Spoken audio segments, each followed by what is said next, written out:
What happens when two dudes, one a retired Navy SEAL commander in Colorado Springs, and the other a hippie meditation teacher in New York City, get together to discuss living mindfully? That's a great question, because we don't know what will happen either. Raw, uncut, and unapologetic. Welcome to Men Talking Mindfulness with co-hosts John McCaskill and Will Schneider. Each week, we take an authentic dive into how mindfulness continually impacts our lives, deepens our relationships, and allows us to be emotionally alive. We filter all of our conversations through the man box, where we unpack how as men we are expected to act in society, how fighting the authentic human experience is exhausting and damaging, and how mindfulness can help. Now, on to the show.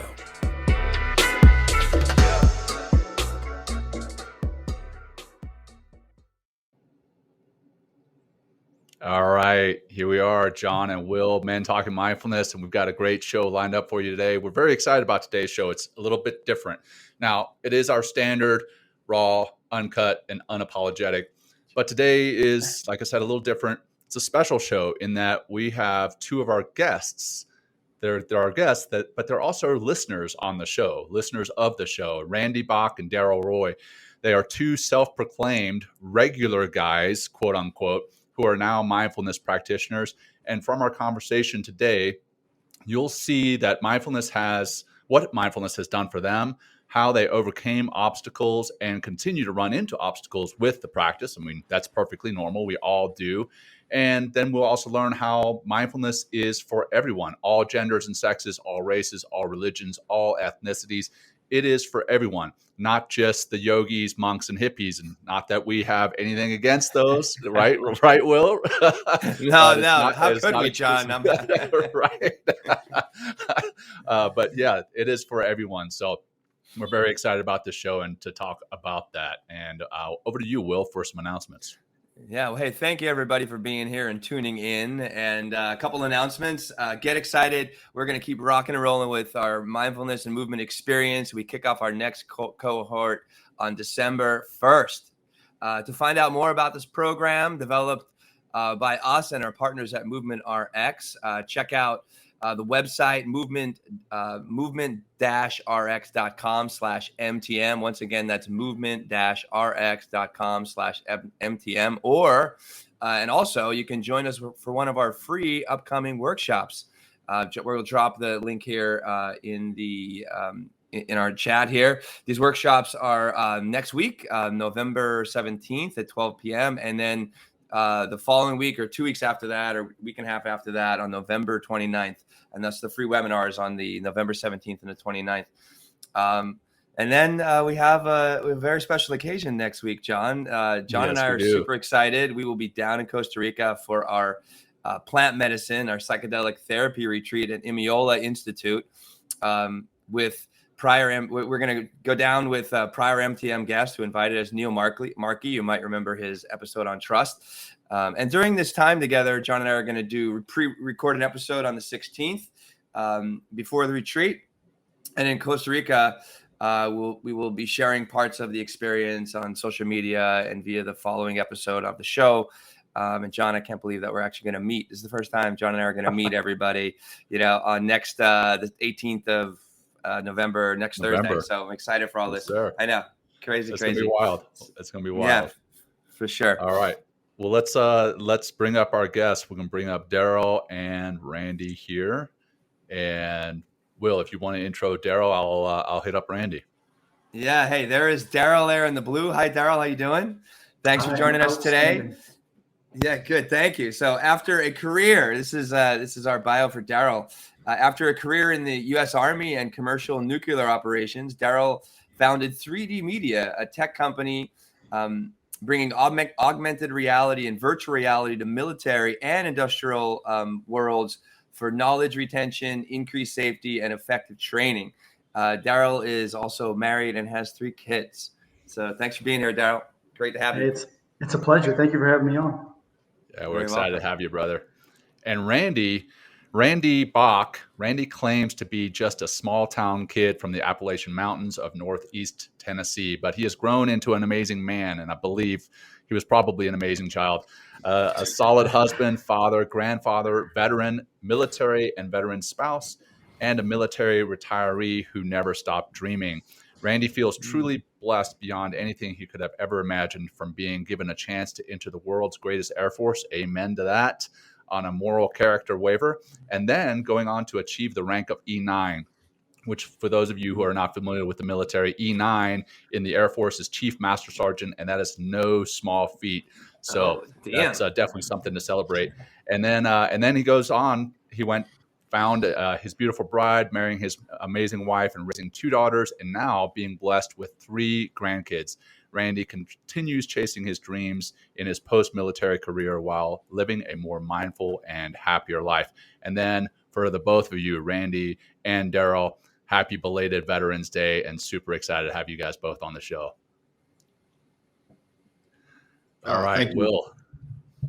Yeah. Grounding practice, brother. Let's do it. Oh, yes. Oh, yeah. Like, guys, just so you know, like, I get so wrapped up in like, okay, here we go. We're going to take off. It's launch time. And then before we take off into this journey that's become Men Talking Mindfulness, we like to ground everything. We like to kind of like, settle on the launch pad before we begin to take off into this journey. So we're refueling with calm, with connection, with just being more peaceful and more present. So we do that with our breathing. We're going to exercise that 4-7-8 breath today. This is a great way. If anybody's hearing the show the first time, or maybe you haven't heard this breathing technique in a little bit of time, this is a great way. If you're feeling all jacked up or all jazzed up, or need to get some anxiety out, or kind of ground yourself a little bit deeper, this simple recipe of breathing, it's 4-7-8. So we're going to inhale for 4 seconds, hold that inhalation for 7 seconds. And on the exhale, it's going to be a long count of 8, but we're going to kind of purse our lips a little bit and exhale out through a little hole in our mouth. So is how the exhale flows out of the body all the way for that long count of 8. All right, here we go, guys. So wherever you are, whatever you're doing out there, if you're seated, bring both feet on the floor. John likes to take off his shoes. I hope you don't have smelly feet today, John. Got for boots the people on around you. All right, well, keep your boots for Veterans Day or whatever. I'm just kidding. Right? Or even if you're driving or you're listening, wherever you're doing, you can do this, or maybe just pause and stop for a second, and we can do this breathing technique. So with that said, here we go. Close your eyes if that's safe for you. Exhale the breath all the way out. You can exhale through the mouth or through the nose for this first initial exhalation. And let's take a nice big inhale, proactive inhale for 4 seconds. 3, 2, 1. Now we're going to hold that breath, that big balloon, for 7, 6, 5, 4, 3, 2, and then take that breath through the mouth. And for a long count of 8. Keep going. 4, 3, 2, 1. Good. Inhale again for 4. See if you can create a bigger balloon in your torso. Hold that breath for 7, 6. Exhale out, big, long, slow. 6, 5. Keep going. 4, 3, 2, 1. And again, fill right away. Inhale 4. Big breath. Notice the difference of that big inhale, holding that balloon, and just notice that experience. But try to stay soft in your face, jaw, and shoulders. And here we go. Let it all the way out. 8, 7, 6, 5. Keep on. Push it all the way out. Even as you push out, pull that diaphragm up below the rib cage. And here we go. 2 more rounds. Inhale 4. Big inhale through the nose, holding that breath and that balloon for 7, 6, 3, 2, 1. Exhale out. Good. 5, 4, 3, 2, 1. Last one. Inhale, big 4. Holding 7.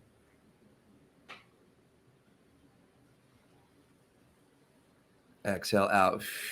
8, 7, 6. Keep pushing. 3, 2, 1. Good. And a smooth inhale, easy. It's coming back to a normal quality of breath. Maybe it's a little more crafted and shaped. Just notice how you're feeling. Notice your feet on the ground, your butt on the seat, or your hands on the steering wheel. This is being present in the breath. The breath practices help us to release stress so we can kind of release that fog of the mind and become more present. When you're ready, open your eyes and let's start the show, everybody. Go away. This is the first. We haven't had 4 people on the show in a while, John. It's been a while. It's been a while. It could be pretty chaotic, but we'll have fun. Raw, uncut, and unapologetic, right? Always. So, yeah. Let's kick it over to you guys. We'll start with you, Daryl. I know we read your bio there, but if you could just give a little bit more intro about who you are, and then specifically how you came to mindfulness and how you came to be a listener of the show. I mean, how did that happen, brother? Right. Yeah. So, like Will had kind of introduced me, I spent some time in the Army. On the civilian side, I worked in nuclear ops. Started the company that we are currently operating probably about 5 years ago. We grew really fast. And the funny thing is about that is that when you have a company that grows really fast, everyone tends to think that that's like the holy grail of business, right? Start a company, get it all ready, and then just rock it. Just go off like a rocket ship. But the thing is that when you're someone who's this is your first company, you're figuring so much out. It creates so many stressors and so many areas for conflict. If you add to the fact that one of my partners is my bride, that adds a whole new dynamic of challenges both to marriage and to business, right? People always talk about being your own boss. Well, first off, if you own a company, if you're a part of a company and you're a true leader, you are never your own boss. You have more bosses than you've ever had before in your life. Every single one of your team members. That's right. Yeah. And then by nature, your boss is also your bride, right? When you have a well-balanced, you have a well-balanced marriage where you respect each other and you take the things that the other person thinks and feels, and whether you agree with it or not, you have respect for that and you respond appropriately. I'll tell you right now, I'll be the first to tell you that that's not always my first response to respond like that, but those are things we continually work on. So that whole path right there, those stressors that I mentioned, the constant drive to always be the best version of myself that I could be for my team, for my family, and then recognizing or not recognizing rather the fact that you're a flawed human being and there's absolutely no chance of being perfect. It creates a lot of insecurity, or it brings out insecurity that already existed, which leads to additional anxiety and stressors. And so you get to a point in all this, throw in the fact that you work an insane amount of time building a company or building a career, whether it's in the military or in the private sector, whether you're an employee of a large corporation, a small business, or someone who founds one. If you care about what you do, you put a lot of pressure on yourself, and it leads to burnout. And I was really blessed in that I started to recognize those indications of burnout. And so, John, this was right when you were getting out, and we had connected because you're from generally more or less the same area that I'm from, and we had connected and started to see what you were doing with what was happening in the podcast, you and Will. And honestly, I'm going to be completely honest. Like prior to that, I was way too tough to do meditation or yoga or any of those types of things, right? But I started to look at those different things, started to be more open-minded. Can I ask you, Daryl, when you say tough, what do you mean when you say tough? I mean, that toxic masculinity mindset that we were talking about, right? I'm too cool. I'm too tough to do that, right? I'm fine. Yeah, I got this. I can muscle this. Exactly. Embrace the suck and push on, right? That's kind of where I was. And then started listening to the show right around the beginning of season 2 and went back and listened to season 1 and started to actually practice some, got a few apps that started me off on the path. And I'll tell you, it's been pretty impactful. I think it's been impactful in business. It's been impactful in my marriage and just about every aspect of life. I haven't been perfect with practicing every day, but again, even that is a process that I'm recognizing and giving myself grace for. So there you go. Yeah, over. it's not perfection.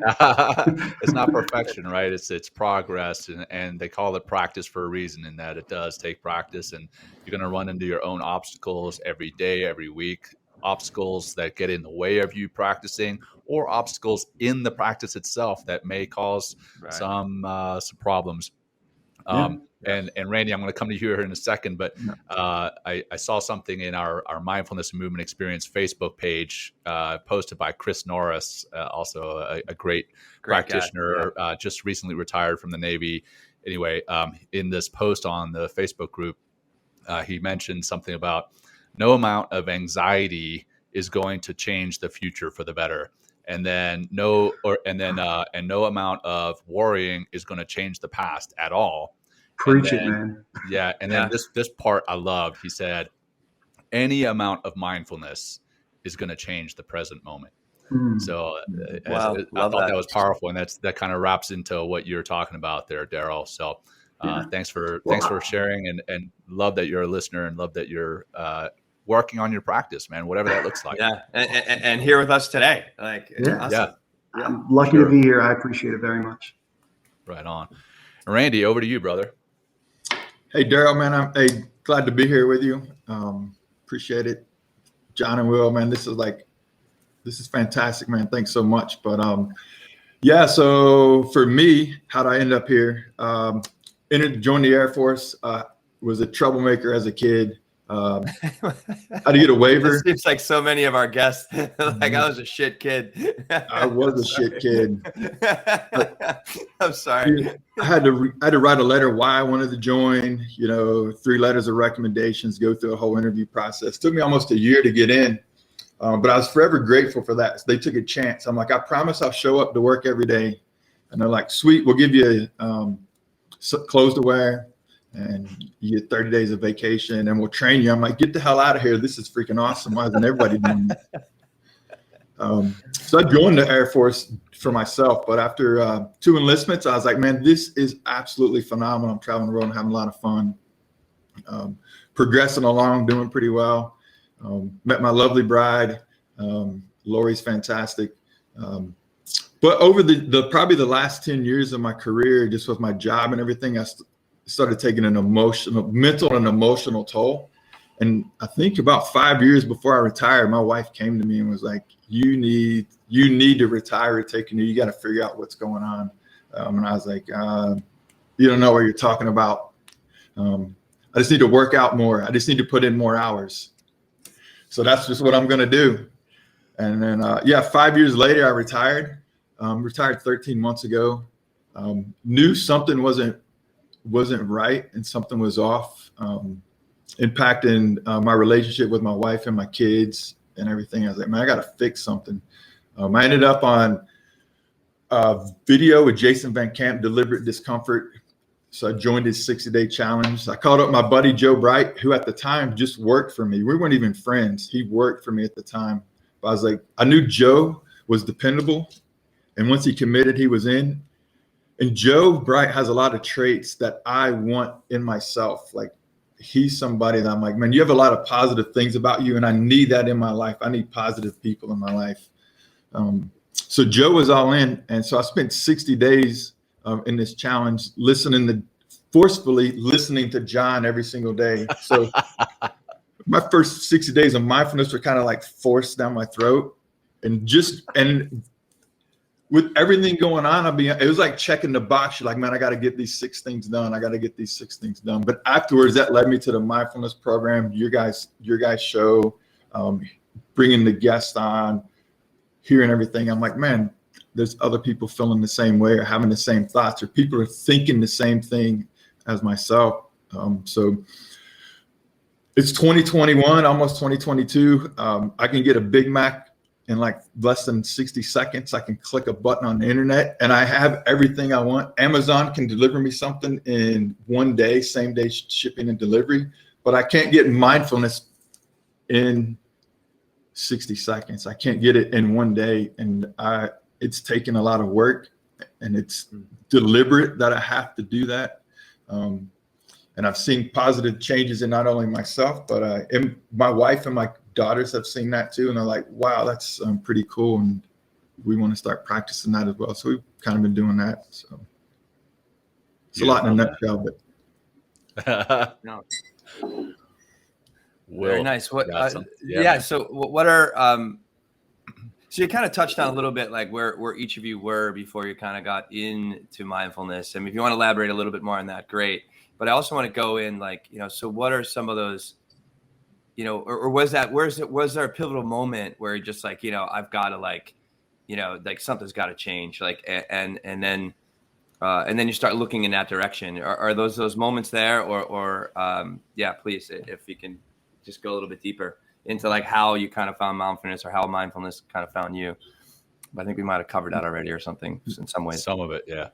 Randy, would you like to go first? Sure, man. I'll go first. When I moved back to Las Vegas back in 2018,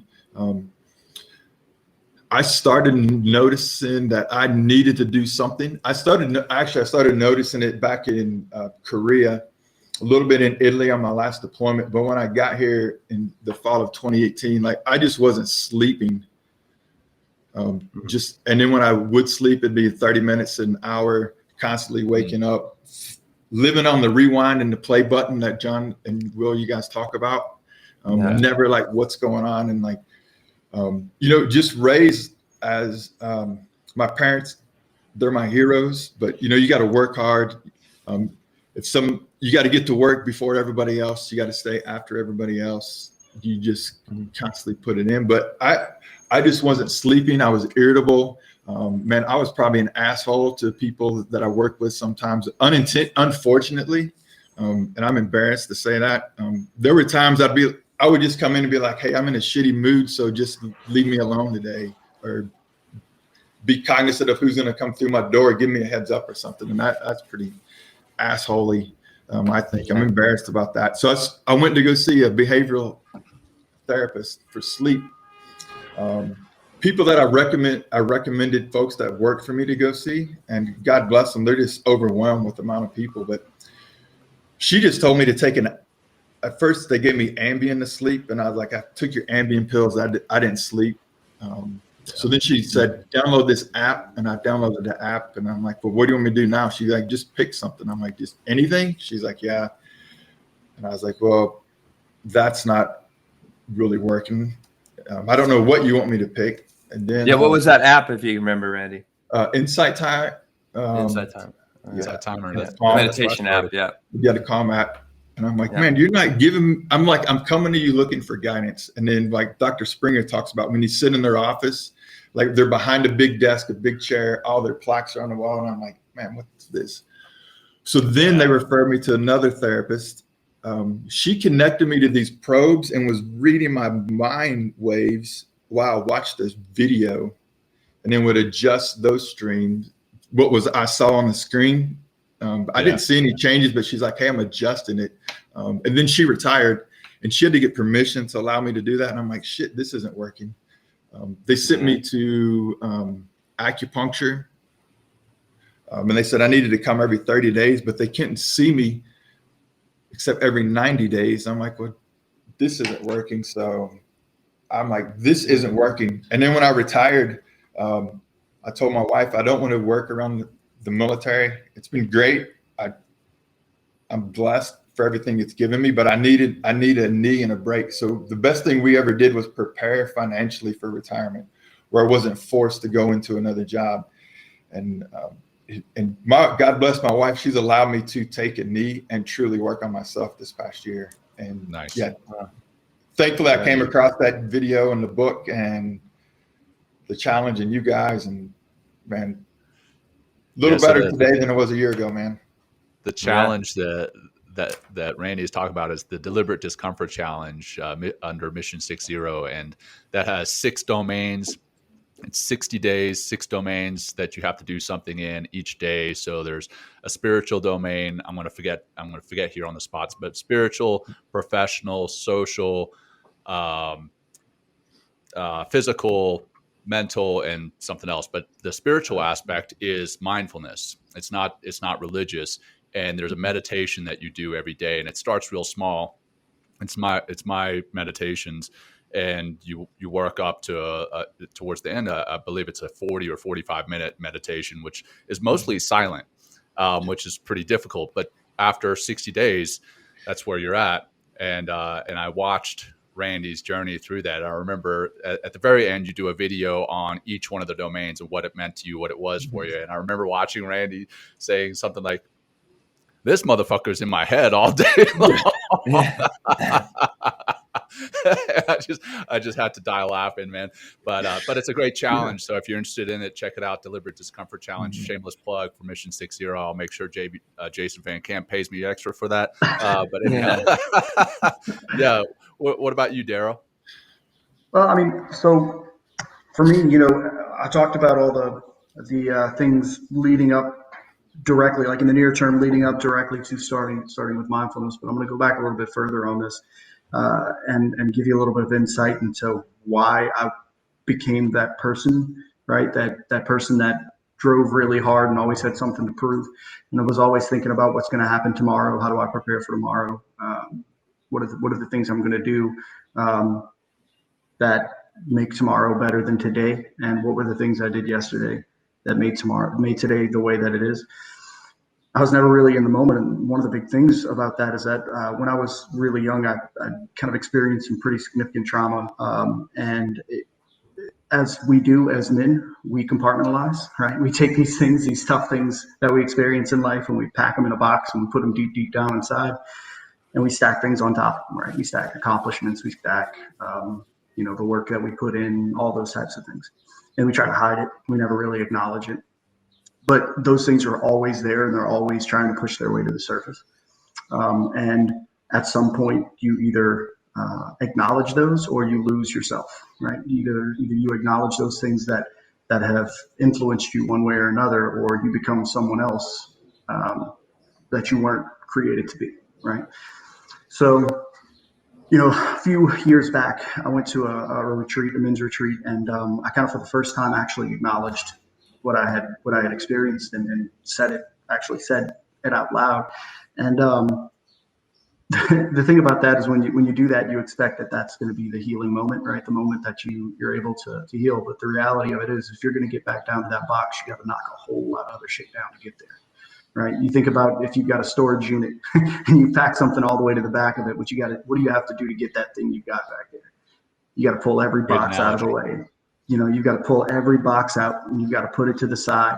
And if you're going to actually unpack that thing that you've hidden back there, you're going to make a mess. You're going to make an absolute mess. And, I did.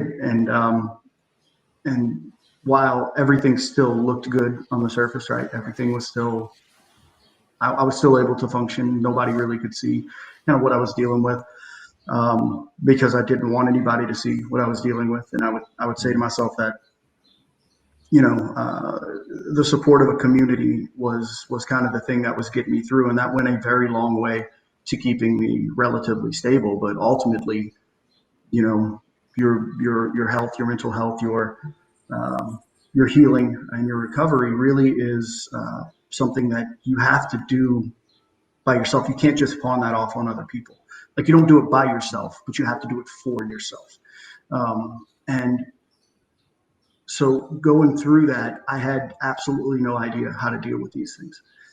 But what I did recognize is that even though I had acknowledged this event, and even though I had started to unpack these things, I was still distracting myself from actually dealing with them, distracting myself by thinking about, what the next accomplishment was going to be, what the next goal was going to be that I was accomplishing. Right. And mindfulness did a pretty important thing. It forced me to be like in this moment right now.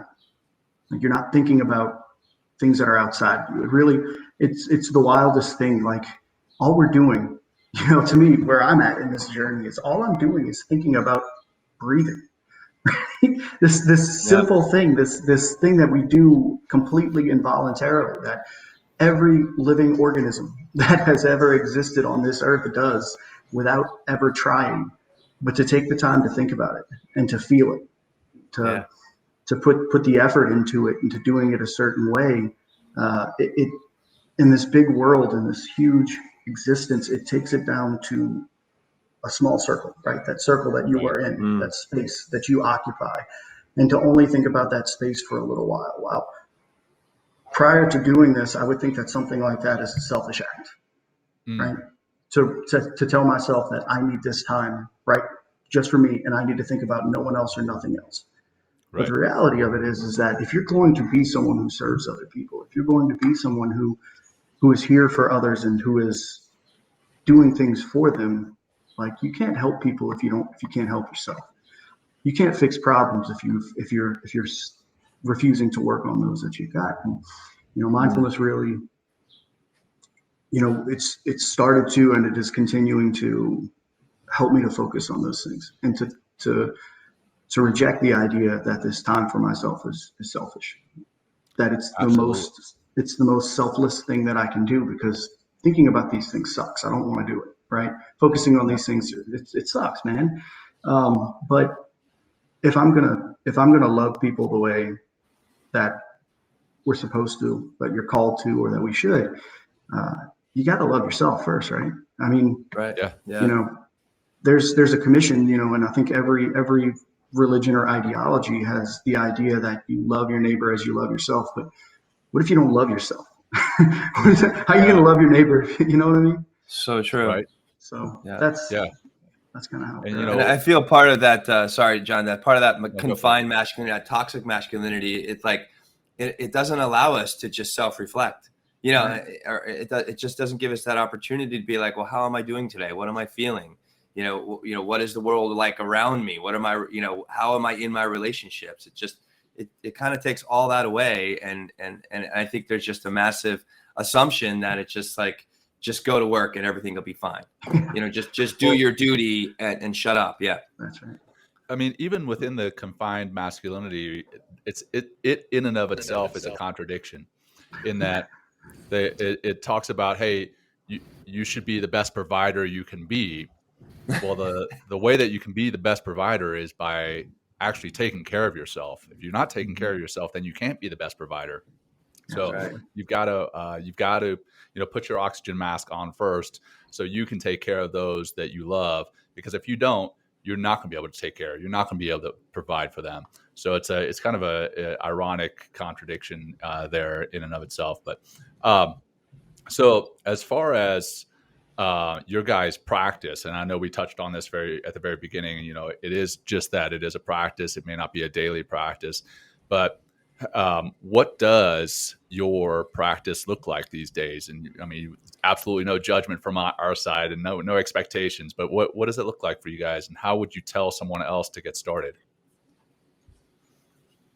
Well, I'll say, Daryl. Yeah. So my practice actually, so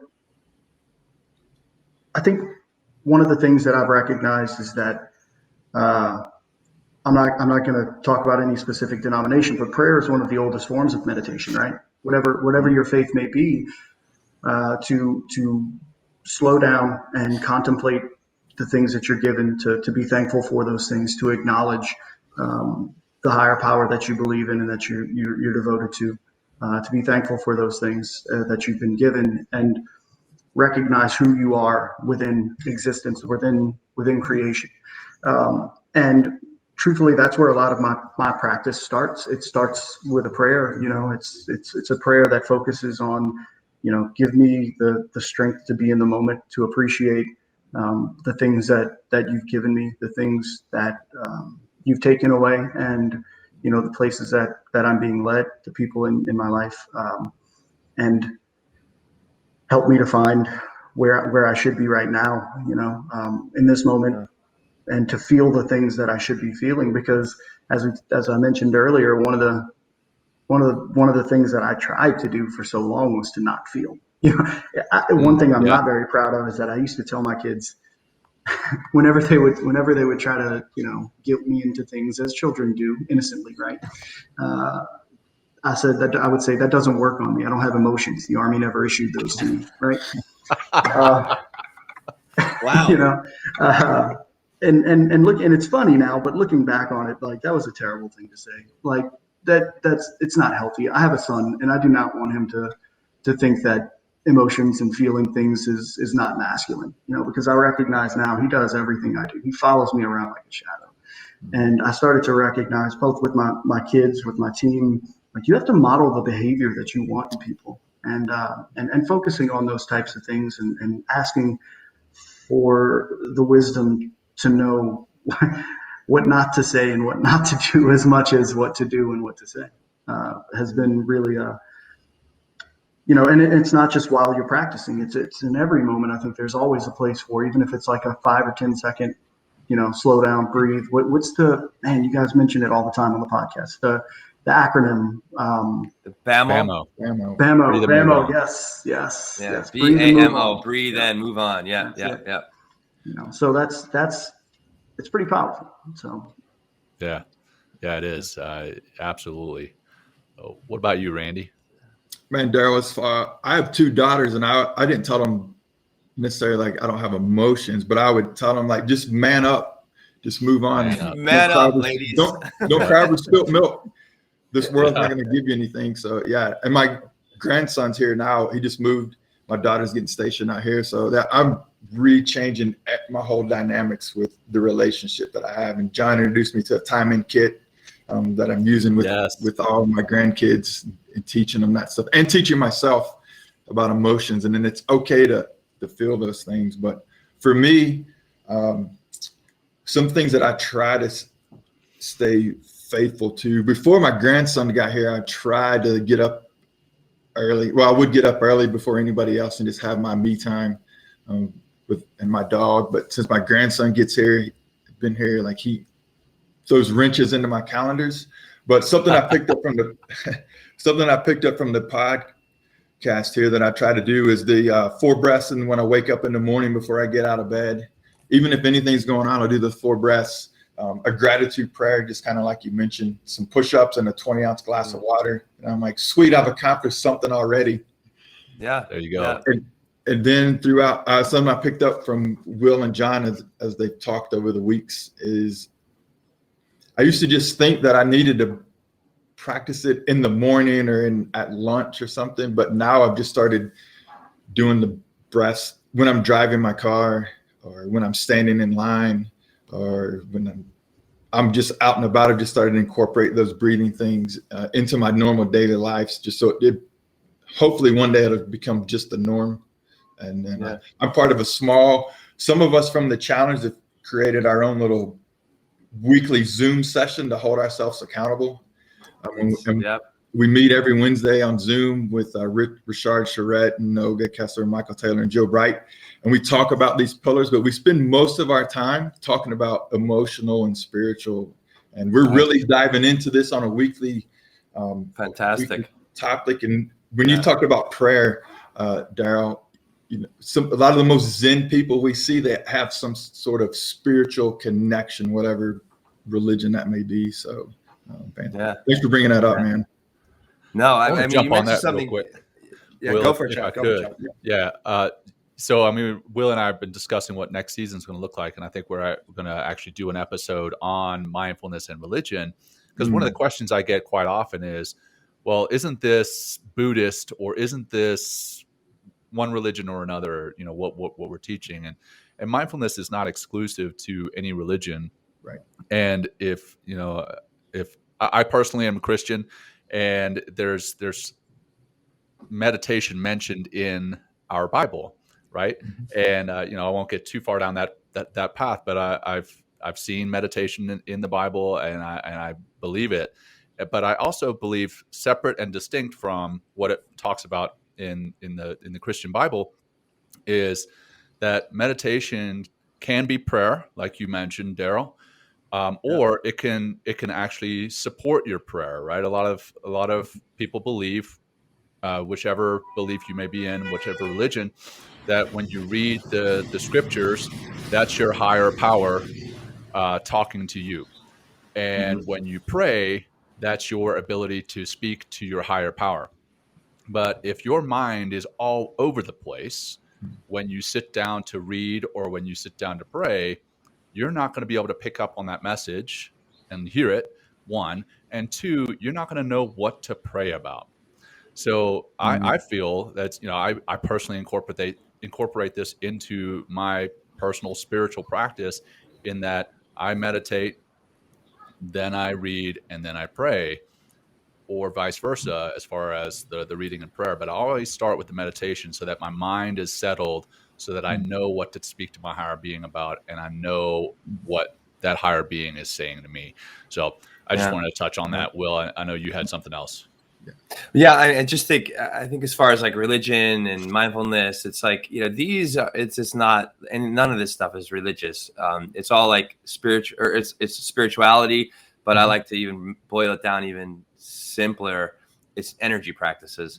It's like being aware of how we are energetically, or if we're completely unaware of how we are energetically in this moment. And then if we're, and what mindfulness does is I want to talk about emotions shortly as well. And how it's like, okay, where am I emotionally? And if I'm in a stress state, or I'm just kind of all, away from myself, meaning like not like forgetting like who I can be and grounding myself here now, then, how effective are you going to be? I mean, how, like, I like what you said, John, we're not going to, that reading that scripture is that connection to the higher power. It's like, if you're in a completely distraught state of mind, how can you receive that wisdom? And how can you take that wisdom and be a force for that wisdom in the world? Because like all the religions, they kind of come back to the golden rule, right? It's like, do unto others as you do unto yourself. I mean, I wrote a blog about this a while ago. It's in 13 different religions. They just talk about the golden rule in 13 different ways, but the principle is the same. And that comes back to what you said earlier. And both of you had talked about me time, and the fact that I matter, and what we've, talked about the man box kind of taking away from that me time. But now you're seeing, both of you, it's like taking those moments in the morning or throughout the day, or when you need them, be like, wait, I got to check in with me. I got to check in with Daryl, or I got to check in myself with Randy and John. I got to check in myself. And it's like, and what is that? And that's what these practices help us to do. It's just kind of check in. And every time we check in, we begin to raise that emotional intelligence of ourselves. And let's just go there. Like, what are these practices teaching about yourself emotionally, right? But also how you're being emotionally reactive or responsive in your relationships and your work. We can go there. So I'll start you, Randy, since you're on a roll before. Oh, and I'll just clear up the last part where you talked about how we share that with other people. I'm very close hold, but my wife is very open, and will go and just share everything. I'm like, shut the hell up. What are you doing? This is our dirty laundry. And she's like, I don't know what the hell to do. She's like, somebody out there will have a clue or an idea to try something. But all I've tried to do since bringing this on is just, I'll mention it to some of my friends or prayer coworkers. I'm like, hey, this has worked for me. I can't tell you, will it work for you or not? I don't know. But I'll tell you what it is doing for me. And it changed. I'm like, you just got to give it a try, and you got to give it a try for a little bit. It's not, you can't pull up at the drive-through and zip through there and then you're like, oh, I'm good to go. So yeah. Well, tell us about your journey emotionally, Randy, as far as like what, maybe some of the things that have kind of shocked you as you practice about yourself emotionally, and also maybe some of the lessons that you've been gathering or information been gathering about, how emotions are so tied into our experience. Yeah. So I've never really been in control of my emotions per se. I don't think so. I never really acknowledged them. I'm just, it is what it is. And I'm a jerk about it. Unfortunately, sometimes I get extremely competitive. Why I have a lot of self-doubt. I feel I have to prove myself all the time. And even if we're friends, and I was mentioning it was Joe Bright when we were going through the challenge together, I'm like, hey man, I'm glad you're here on this journey, but I get extremely competitive. I want you to be successful and do all of this, but man, I'm going to compete against you. And I don't want to do that. Because it ruins, I found it's ruined some friendships. I'll have maybe some expectations that I expect from other people. I'm like, you're not meeting those expectations, so you're dead to me and I'm moving on to somebody else. And so that's what when I talk about it, it's ruined some of my relationships, and even with some members of my family, like I expect a lot of things from them, and then if they have a hiccup or something, I'd be like, all right, you're dead to me, moving on. And I don't even hold myself accountable to those same things. I'm like, sometimes I'm pissed at myself because I didn't do something. And so I start getting defensive and bringing it out on them and be like, well, I don't want to be around you, because then I got to take a look at myself in the mirror. But what mindfulness has done for me with in the group that I'm in, and we meet once a week, they introduced me to this thought model process. We talk about circumstances, thoughts, feelings, actions, and results. And we spent about a month, every time we would have an emotion, we'd experience an emotion, just try to peel that back. Hey, what's going on? Why do you feel that way? What are the thoughts that are going in your head? What can you do to control that? And I'm like, man, I'll drive my car and get pissed at everybody on the road. I'm like, why are you in front of me? Why are you passing me? Why am I stuck at this red light? Or if I go to the store, I'm like, why do I got to stand in line? Why do you have 50 things? I need you to have one. I need to get in, and get out. And I'm like, why do I think or feel that way? And I've heard, John talk about it before. I'm like, man, if my daughters could hear the things that I'm thinking in my head, I'd be pretty embarrassed. Or my grandkids could think that. Yeah.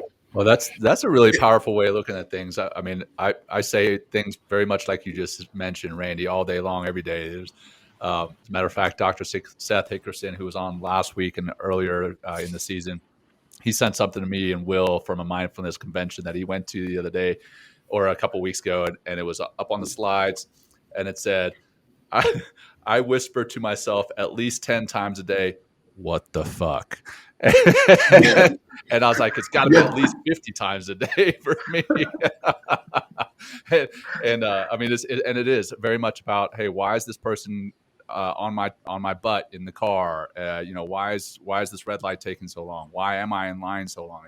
It is stupid stuff like that. Yes. But then you're right. That was a great way of mentioning how to look at it. Is like, hey, if your kids could hear how you think all day, what would they think of that? And I would be thoroughly embarrassed if they could hear what runs through my mind all day, every day. So yeah.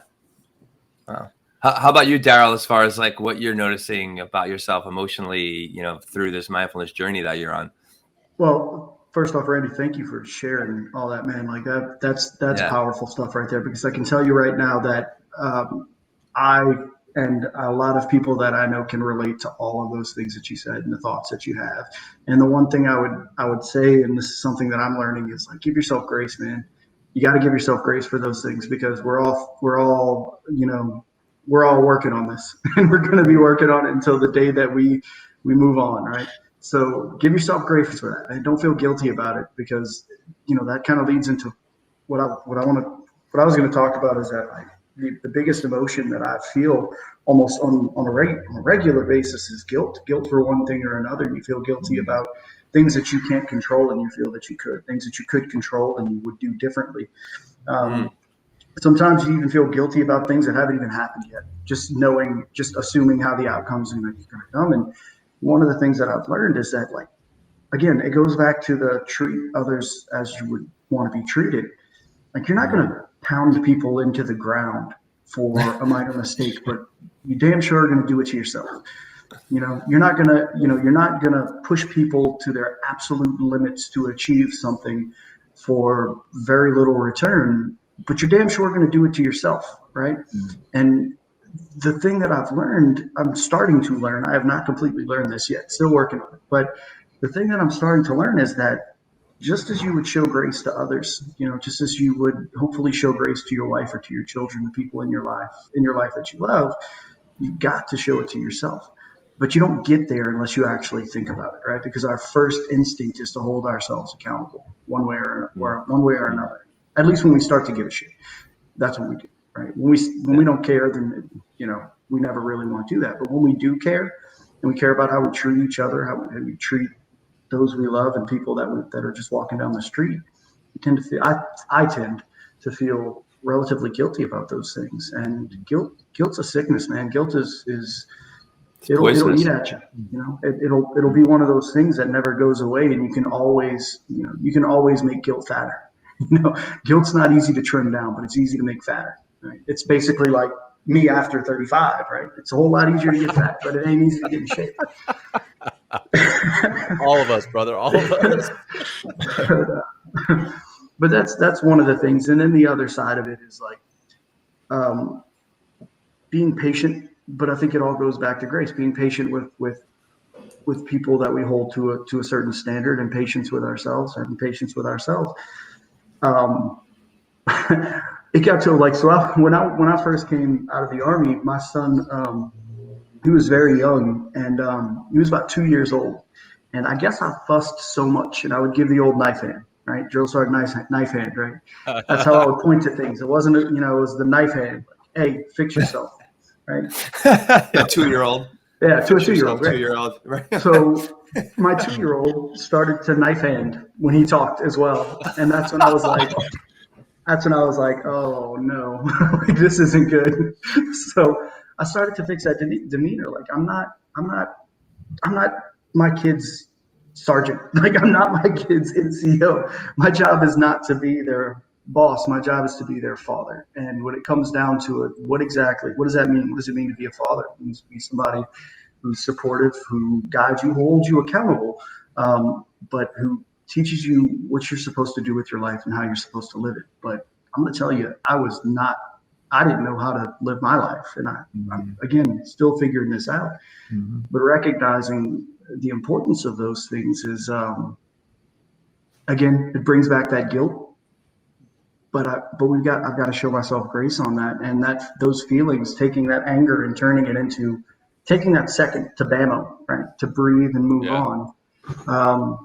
When it comes to the way my kids react to me, because there was a time where if the most minor thing went off kilter, that they would straight up be afraid. And I've never laid my hands on my children. Like we don't do the spanking thing or anything like that. Never had to. Let me rephrase that. I've never had to. And so, but they would still be afraid. And I'm like, that's my demeanor. That's the way that I'm acting, the way that I'm reacting to things, man. I need to fix this.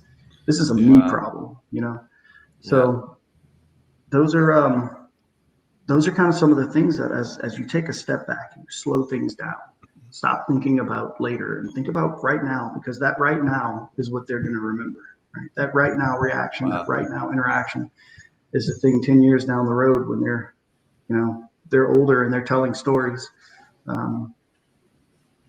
Those are the things they're going to talk about. They're not going to talk about the toys or the candy or any of that stuff.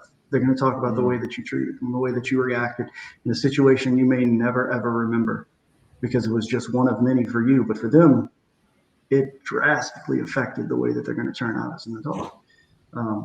And you just do your best and try to learn, hey, take a second, think about this stuff. Every single thing you say when it comes to your kids matters for a long time.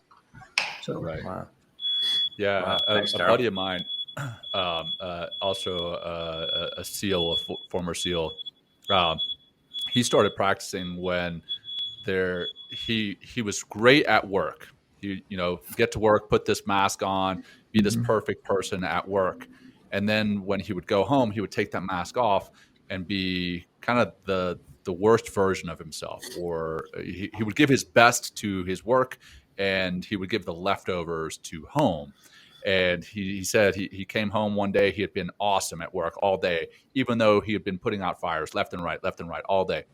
He gets home, takes that mask off, and his kid spills some milk. And he started yelling at his kid and realized, you know what? The old saying, it's not worth crying over spilled milk, but it's not worth yelling at your kids over, because now that milk is spilled.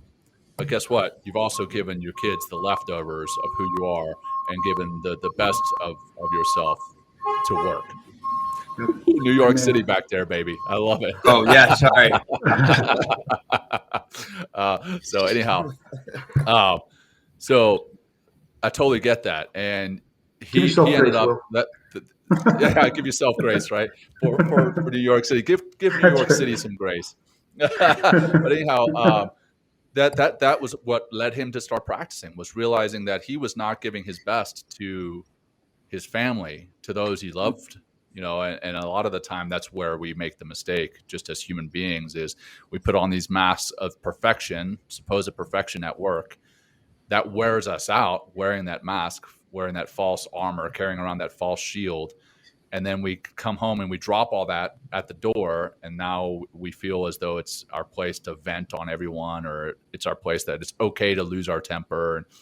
And if we are able to practice mindfulness and meditation, that can actually change who we are at home and improve who we are at work. Right. So the craziest thing about that, John, is that it's so true, and I've been there. And that the thing is that it's an incredible dynamic, that the one place that you are irreplaceable, for so many of us, that gets our leftovers, right?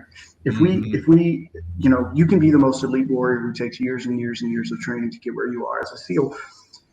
You can be all those types of things, but if you leave within, let's just say within a matter of months, you were replaced, right? Yeah. So everything that you've put in there can be completely replaced. But as a father and as a husband or a significant other, like, that's the one place you can't be replaced. And somehow we still, I still give that's where my leftovers go. And that's not where my efforts have been throughout my life. And the one place that needs you the most. It's an insane dynamic that, man, it's just mind blowing. Yeah. Hey, Daryl, I got two questions.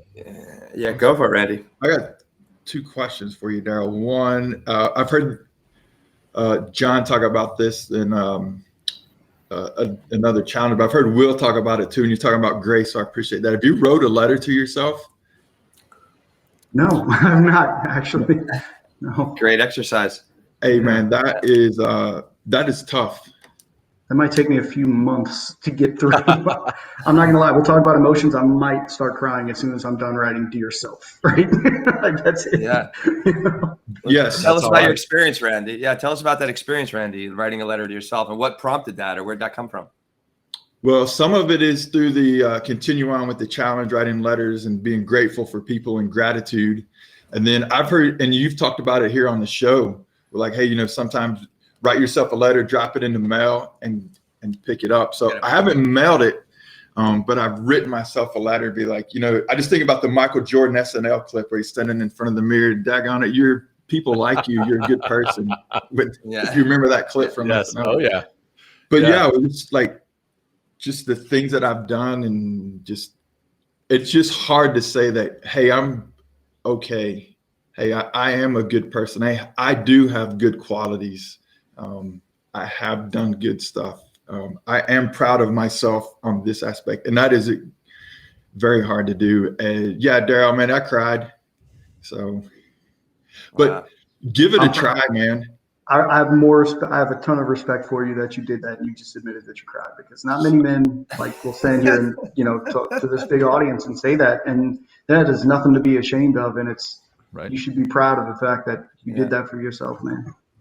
Thanks, I appreciate it. The other thing I had for you is, how old are your kids now?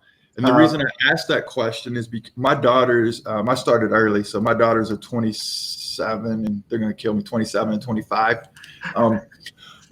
But as they've gone out on their own and created their own lives and everything, and I've been on this journey, and every now and then they'll bring it up. They'll talk about when they were growing up, they were scared to talk to me about a few things. And we talked about a lot. My daughters told me the first time they had sex, and I'm like, those are things you don't tell your father. But we talked about everything, but there were times they were scared to talk to me, just like you said. And they said, I got a look on my face. And they're like, when I got a look and the lips get pursed and tense, they're like, oh, that's it. So run for the hills. Yeah. They're like, we're not going to say anything. We're just going to stand here and just take the lecture. Cause I didn't spank neither, but moving forward, so I'm trying to do a new approach with my grandkids and teach my daughters, like, hey, we're trying this stuff. We're all trying this together as a family in different cities and whatnot.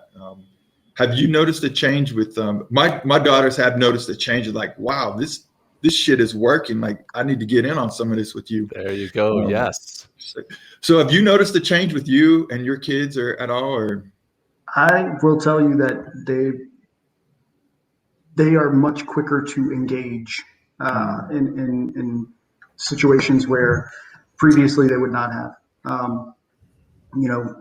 One of the things that I've tried to since I've started practicing, one of the things I've tried to really instill in them is like, look, if I'm teaching all this do as I say, not as I do thing, like that is not okay. Like I need to, if I set a standard and you recognize that, hey, you said that this is the way, like be respectful about it. Don't gloat in it, be respectful about it. But, tell me, hey, look, Dad, you got to do this. I'd like for you to do this a little bit better. We're watching, right?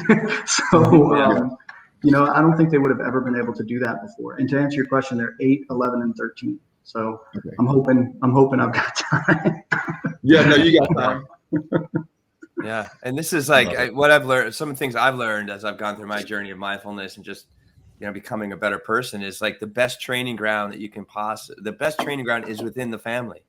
Yeah. It could be with your kids. It could be, I don't have any kids, but it could be, with the other loved ones in your life, because those are the ones that, we hold the most, love and respect and less likely, or just kind of, there's some sort of reverence there of family that if you really begin to practice these tools or just becoming more patient and just be more present and more listening to family members, you're going to be more likely to bring that into the workplace. That's going to be into your other relationships. And so, I mean, the family, we keep talking about it, is such a great place. Anybody that's listening to begin to practice these skills. And it could be also, you mentioned, I think, modeling earlier, Daryl, like modeling things like vulnerability or asking questions or just like, or asking for help, which, can be very, tough for men, as we've talked about many times before.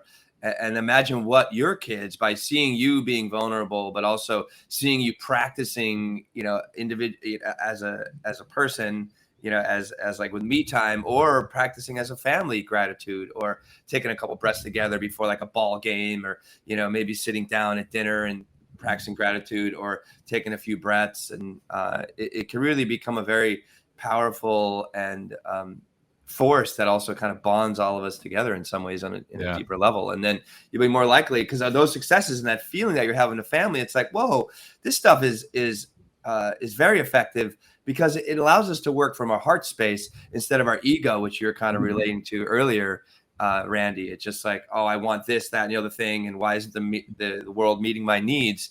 Whereas like just getting into that space of being present, which helps us to get deeper into our true nature, which is that heart space. There's a lot that can come out of that and then translate into other areas of your life. That was beautiful. Like, that was awesome. That was great. No, thank you, Daryl. Thank you, Daryl. I appreciate that, dude. I appreciate that. That might be the soundbite that kicks off this episode. That was awesome. That was great. Thanks. All right, well, fellas. Yeah, what have we not spoken about that you guys want to make sure the audience hears, if there's anything that we missed? Randy? Just, hey, thanks for the opportunity. Thanks for being here, and give it a try and stick with it. There's no there, and it's just a journey that you're on. Curiosity, Randy, talk about that stick with itness. You know what I mean? Like, how was that a challenge, or both of you, like to really like begin to bring mindfulness into like a daily or several times a week kind of practice? Like, maybe that's something we can touch on, because like I think that's something important to hear about. Like, what does it mean to like begin to weave mindfulness into your day, and what does that look like for you guys? Might be a great way to finish. Well, you want me to go, Daryl? You want to go? Go ahead, Ryan. Well, yes, it's hard for me, and I can speak for me. It's hard. Something I have to practice every day. Something I have to just sometimes I force myself to do it because I don't want to do it. I'm like, I'll just get up. I'm like, I don't want to do it today. And there's other days where I'll do it, and I'll just feel like, man, I'm ready to tackle the world. And thinking like Wonder Woman. She's got those bracelets on and she can just like just block it all out. And this morning for me was like I was mentioned before, it was like just a shit show from the get-go. Little sleep, the young guy up. I got to get him dropped off. The dog is sick. Problems in the house everywhere. I'm like, oh my God, this can't get any worse. Construction outside my house. There's one lane. I'm like, when the hell did this start? Driving my grandson to get him off. I see on my return highway back, there's a wreck and it's closed down. I'm like, what the F is going on? And I'm just like, just, man, fuck it. I can control how I manage all this. Just breathe. I'm like, man, if I freak out and get nuts and take it out on my grandson or my dog, like, get dressed, let's go. We got to get there. And it's ridiculous. So man, just some 4-7-8, some breathing I've been practicing recently for a while. So just doing that in the car. Remembered calming the mind from the mindfulness program that you guys are part of, fired that thing up and listened to that twice on the way back home. And I'm like, man, I can only control what I can control. And I can absolutely control myself because I'm able to recognize these emotions thanks to mindfulness. Boom. Wow. That's a freaking commercial right there. Thank you, Randy. That's awesome for mindfulness. That's beautiful. We didn't pay him, everyone. How about you, Daryl? Yeah. So I think it's just like anything, right? I think, you guys are familiar with what a flywheel is, right? It's a heavy disc that goes on the shaft and for a spinning object. And the idea behind a flywheel is that as it turns, it picks up momentum and it reduces the necessary energy that it takes for any mechanical object to spin. But the thing is about a flywheel is that for that flywheel to start turning requires an immense amount of energy to start, right? And so just like with anything in life, whether it's working out or starting a business or practicing mindfulness, anything that requires a long-term commitment, you've got to put in that extra energy in the beginning.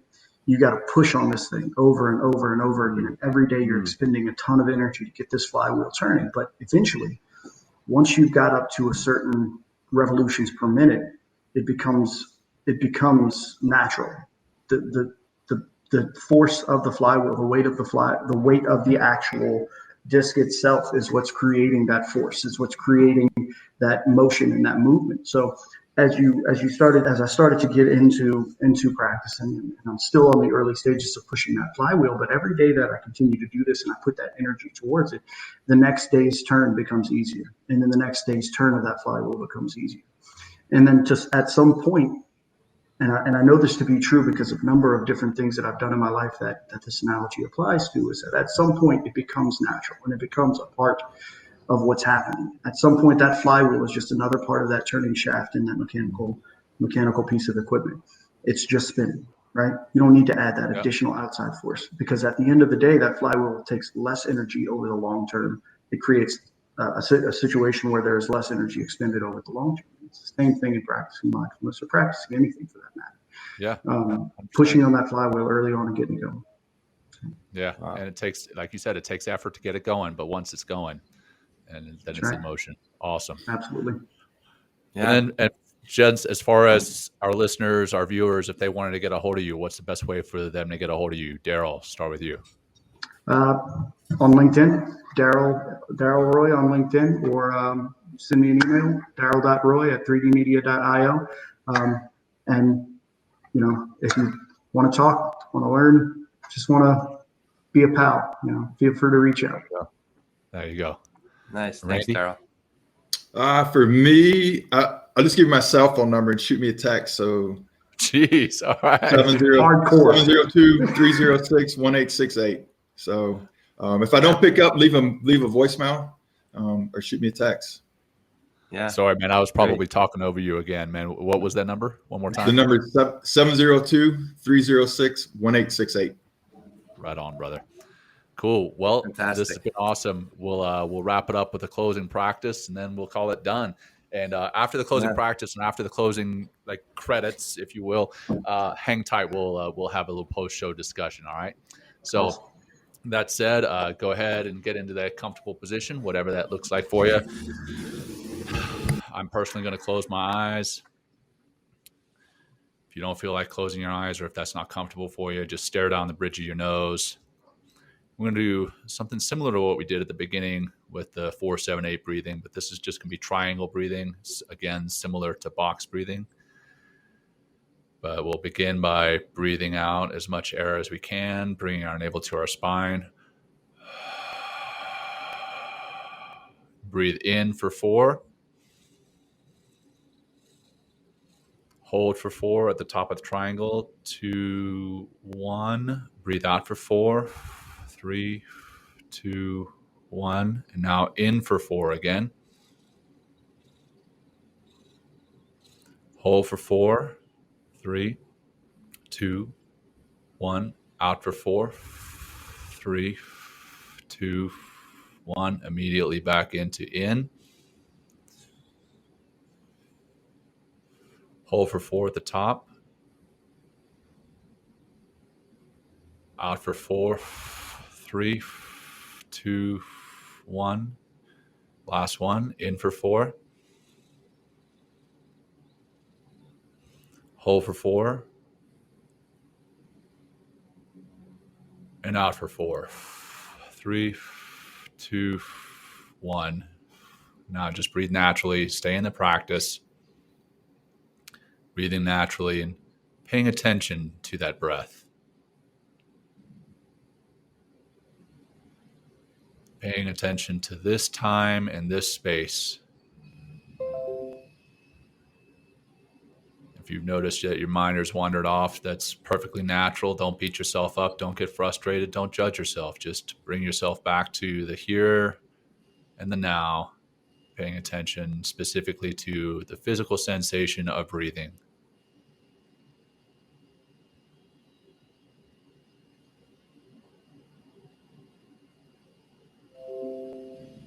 And we'll close with one deep cleansing breath together. Begin again by breathing out all your air.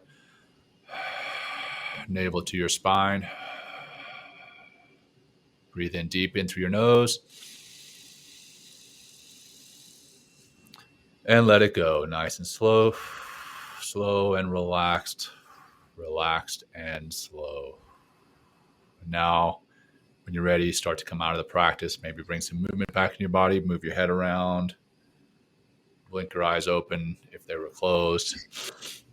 And here we are. Gents, thank you so much for your time today. Thank you for your thoughts. Thanks for who you are and what you're doing every day. It's been phenomenal having you on the show. It's been a true honor. Likewise, I appreciate it. I appreciate speaking with you, and I appreciate what you're doing on this show. This show makes a difference in my life for sure, and I'm pretty certain that a lot of men feel the same way. Right on. Thanks, Daryl. Yeah. Thank you. Guys Love you guys, man. Love you back. All right. Take care. Peace.